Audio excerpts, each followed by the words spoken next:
Ya, shalom, salam sejahtera. Berjumpa kembali dengan saya, Pendeta Pardi Umbai, Pendeta Desa.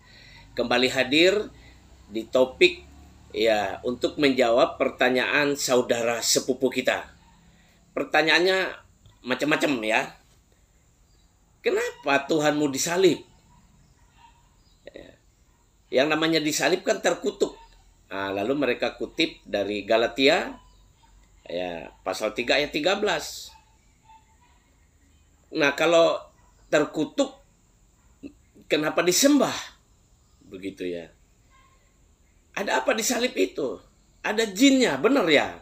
Nah, pertanyaan-pertanyaan ini akan kita jawab, saudara. Baik untuk sepupu kita maupun untuk kawan-kawan di Makanan Rohani Saya Channel. Karena kita harus memberi pertanggungjawaban akan iman kita kepada setiap orang yang mempertanyakan. Karena itu yang dikatakan firman Tuhan dalam Alkitab. Ya. Baik, sebelumnya kita berdoa dulu. Mari kita berdoa. Bapa, kami berdoa saat ini. Kami mau belajar firman-Mu. Ada satu topik penting yang ditanyakan juga oleh banyak sepupu kami, maka berkati kami untuk mengerti. Ajari kami Roh Kudus, urapi kami, taruh tutur kata-Mu dalam mulut hamba ini untuk disampaikan. Buat kami mengerti, buat kawan-kawan Makanan Rohani Saya Channel mengerti, sepupu-sepupu kami mengerti. Sekarang pun kuasa Roh Kudus bekerja dalam hati pikiran setiap kami, dalam atmosfer ini, dalam nama Tuhan Yesus Kristus kami berdoa mengucap syukur. Haleluya. Amin. Iya, baiklah, atas beberapa pertanyaan tadi. Yang pertama, iya, kenapa Tuhanmu disalib? Kan disalib itu terkutuk. Lalu kalau terkutuk itu kenapa disembah? Bukankah disalib itu ada jinnya? Baiklah, kita akan jawab satu persatu ya. Kita akan jawab satu persatu. Yang pertama kita mau lihat dulu karena sepupu kita mempertanyakan beranjak dari ayat ini, Galatia 3 ayat 13 ini. Galatia pasal 3 ayat 13 saya bacakan dulu. Kristus telah menebus kita dari kutuk hukum Taurat dengan jalan menjadi kutuk karena kita. Sebab ada tertulis, terkutuklah orang yang digantung pada kayu salib. Ya, yang pertama saya mau menjawab kenapa Tuhan Yesus disalib. Kenapa Tuhanmu disalib? Begitu pertanyaannya.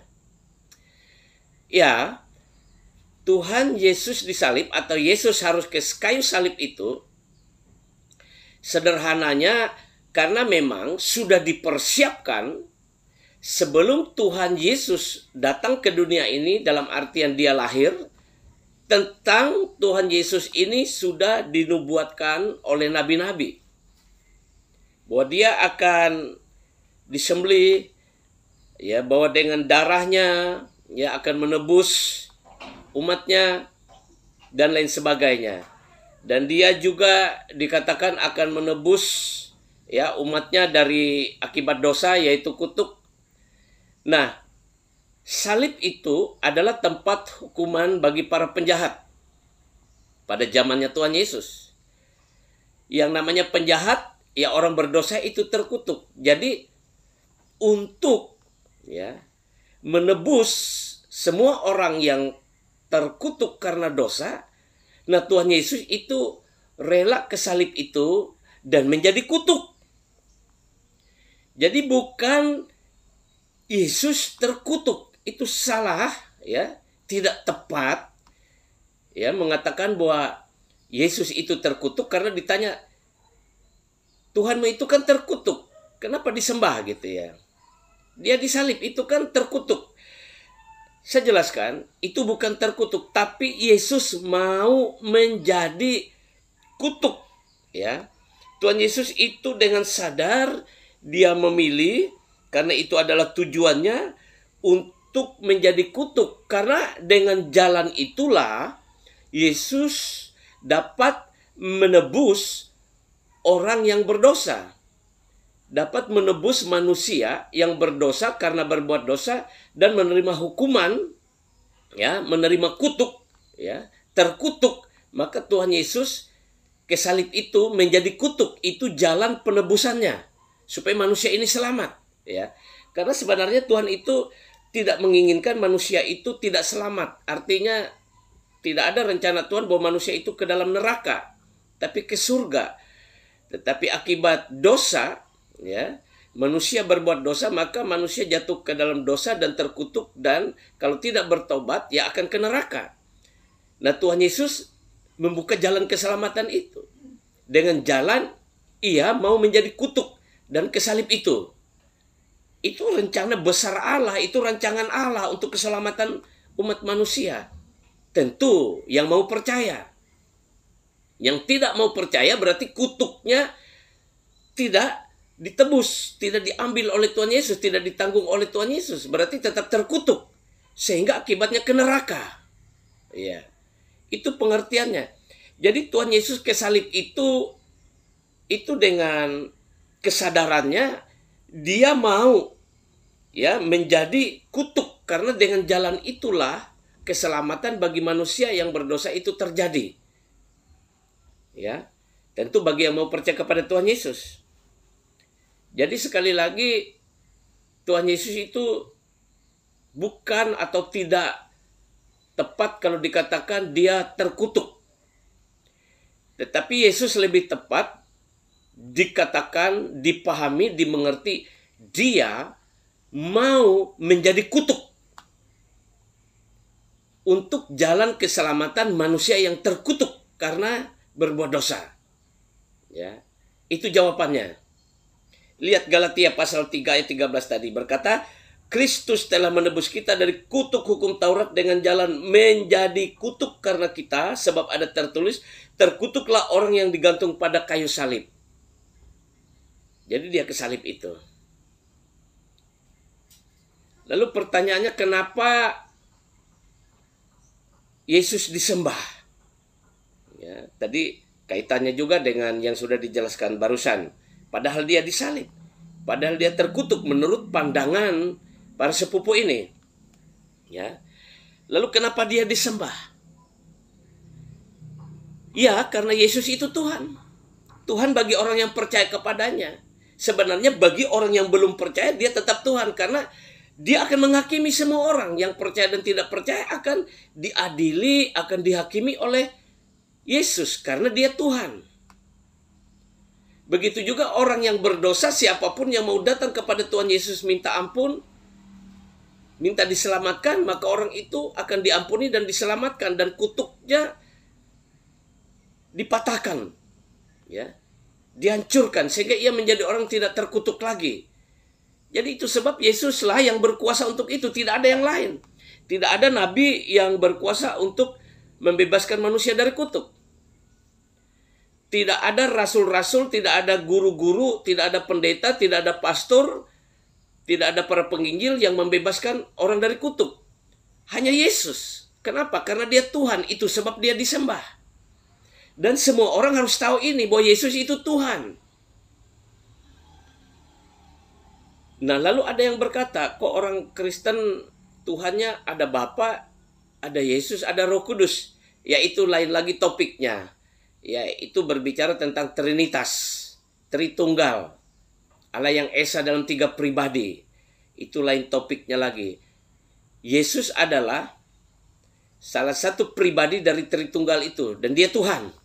Ya, sebab itu dia disembah. Nah, kita bisa lihat di dalam Kisah Para Rasul, ya. Kisah Para Rasul pasal 2 ayat 36 dari khotbah Rasul Petrus. Ketika Rasul Petrus berkhotbah hari itu dan orang bertobat menyerahkan diri untuk percaya kepada Tuhan Yesus, Petrus berkata, jadi seluruh kaum Israel harus tahu dengan pasti bahwa Allah telah membuat Yesus yang kamu salibkan itu menjadi Tuhan dan Kristus. Kawan-kawan Makanan Rohani Sehat Channel dan para saudara sepupu, ya. Waktu itu orang Israel itu percaya kepada Allah, ya, Allah Bapa, Allah yang diberitahukan oleh Musa, Allah Abraham, Ishak dan Yakub, Allah Israel. Nah, tentang Yesus ini telah dinubuatkan oleh nabi-nabi. Nabi-nabi di Israel, ya, nabi-nabi Israel. Tapi mereka tidak ngerti, tidak menanggapi. Sehingga ketika Yesus itu datang, Kristus itu datang, Mesias itu datang, mereka mempertanyakan, mereka menyoalnya, dan mereka menolaknya. Yesus itu ditolak mereka sebagai Mesias, sebagai Kristus. Nah, oleh sebab itu muncul khotbah Petrus yang berkata bahwa seluruh kaum Israel harus tahu dengan pasti bahwa Allah telah membuat Yesus yang kamu salibkan itu menjadi Tuhan dan Kristus. Ya, menjadi Tuhan dan Juru Selamat, menjadi Tuhan. Ya, Dia adalah yang diurapi. Ya kan? Israel yang sudah percaya kepada Allah, Allah Abraham, Ishak dan Yakub, Allah yang diberitakan oleh Musa, ya, dan nabi-nabi. Dan ketika Yesus datang ke dunia dan menyatakan dirinya bahwa dia adalah jalan keselamatan, lalu Israel ini belah jadi dua. Ketika Yesus menyatakan dirinya Mesias, maka Israel itu belah jadi dua. Ya kan? Orang-orang yang masih ikut ya Taurat, ya, kemudian yang ikut Yesus dikatakan murid Yesus. Sebab itu Petrus berkhotbah seperti itu.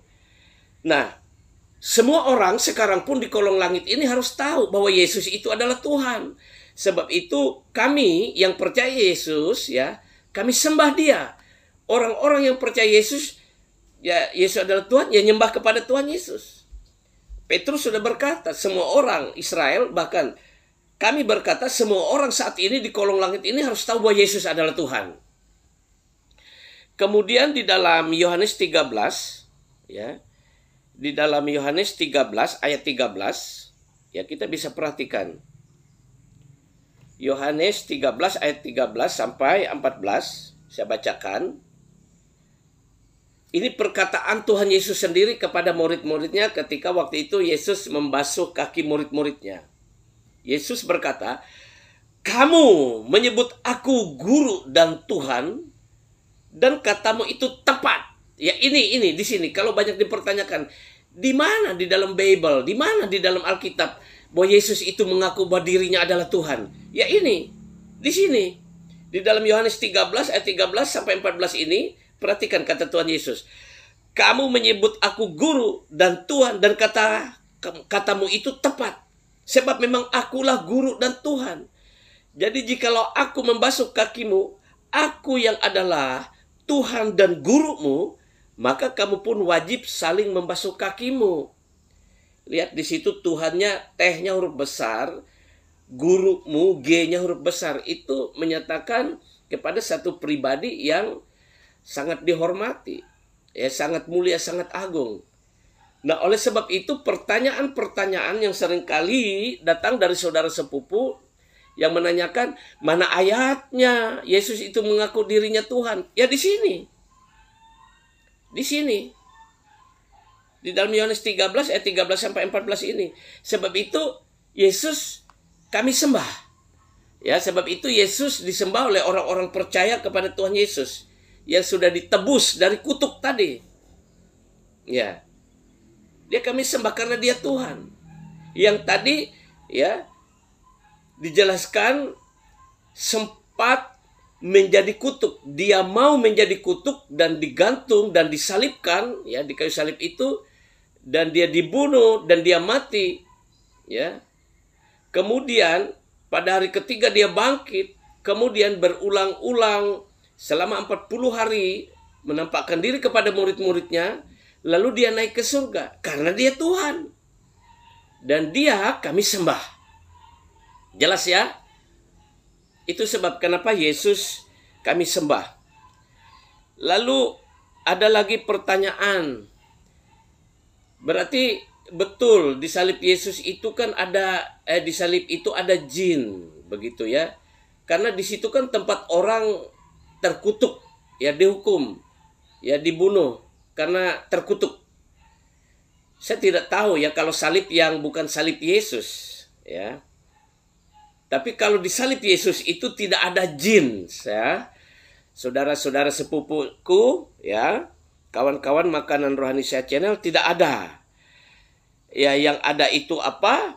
yang ada itu ya seperti diungkapkan di dalam Galatia 3 ayat 13 tadi. Saya baca ulang. Kristus telah menebus kita dari kutuk hukum Taurat dengan jalan menjadi kutuk karena kita. Sebab ada tertulis, terkutuklah orang yang digantung pada kayu salib. Jadi di salib Yesus itu ada penebusan. Ada penebusan dari kutuk. Di salib Yesus tidak ada jin, tetapi yang ada adalah penebusan. Setiap orang, setiap manusia yang mau percaya ditebus dari kutuk. Justru di salib itu terjadi penebusan. Seharusnya karena terkutuk, ya, manusia yang berbuat dosa itu terkutuk, seharusnya itu akhirnya masuk ke dalam neraka, sehingga ditebus oleh Yesus melalui karya di salib itu, lalu masuk ke surga. Nah, sebab itu di salib itu yang ada adalah penebusan kutuk, ya, penebusan dosa, penebusan manusia dari dosa, dari kutuk, supaya selamat kekal. Jadi tidak ada jin, ya. Nah, kita lihat lagi di dalam 1 Petrus 1. Bagaimana di dalam 1 Petrus 1, ya? Di dalam 1 Petrus 1, ya, kitab 1 Petrus 1 di Perjanjian Baru di Alkitab, ayat 18 sampai 20. Saya bacakan. Ya, apa yang terjadi sebenarnya di salib itu? Ada apa? 1 Petrus 1 ayat 18 sampai 20 berkata begini. Sebab kamu tahu bahwa kamu telah ditebus, ya, dari cara hidupmu yang sia-sia, yang kamu warisi dari nenek moyangmu itu, bukan dengan barang yang fana, bukan pula dengan perak dan emas, melainkan dengan darah yang mahal, yaitu darah Kristus, yang sama seperti darah anak domba yang tak bernoda dan tak bercacat. Ia telah dipilih sebelum dunia dijadikan, tetapi karena kamu harus menyatakan dirinya pada zaman akhir. Jadi saudara, Yesus itu ditetapkan untuk menjadi penebus manusia yang terkutuk akibat dosa itu telah dipilih justru sejak dunia belum dijadikan. Nah, kemudian di salib itu kan Yesus mengeluarkan darah karena dia dicambuk, dipaku tangannya, dipaku kakinya keluar darah, ditusuk lambungnya keluar darah juga bercampur air. Lalu dikatakan di sini bahwa kamu tahu bahwa kamu telah ditebus, ya, dari cara hidup yang berdosa yang diwarisi dari nenek moyang yang berdosa. Ditebus, ya, dari kutuk itu bukan dengan emas, dengan perak, dengan barang-barang fana, barang-barang yang bisa binasa, melainkan dengan darah yang mahal, yaitu darah Kristus, darah salib Kristus, darah di salib itu, darah Yesus di salib itu. Itulah untuk membayar manusia itu, ya, itu diserahkan, ya, darahnya itu sebagai penebusan